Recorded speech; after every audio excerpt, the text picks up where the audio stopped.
Le cerveau le plus efficace qui soit, si on ne lui apporte pas de l'énergie, eh bien, il sera moins réactif. Il sera moins réactif parce que les neurones sont grands consommateurs d'énergie. Alors, pour donner de l'énergie à son cerveau, il faut bien se nourrir.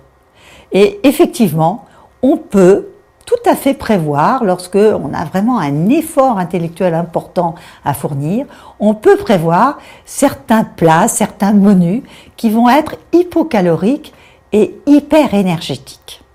Il y a des aliments très conseillés pour le cerveau, notamment, si on en croit Jean-Marie Bourg, il faut manger des poissons gras.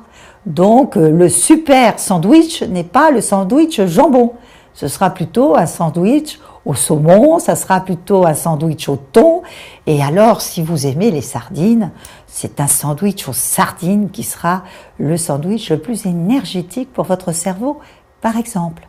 Mais vous avez aussi des fruits que vous pouvez choisir, comme par exemple les framboises, mais aussi les kiwis, les citrons, citron, plutôt citron vert que citron jaune.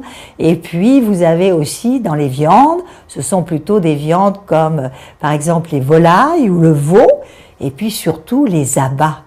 Et nous ne sommes pas très friands d'abats souvent, mais pourtant ce sont les abats, car dans les abats nous avons beaucoup de vitamine B9, et la vitamine B9 est très très importante pour que nous puissions soutenir assez longtemps, par exemple, notre concentration. Donc effectivement, nutrition et cerveau vont de pair, et on peut très très bien réfléchir d'une façon tout à fait efficace à donner de l'énergie à son cerveau.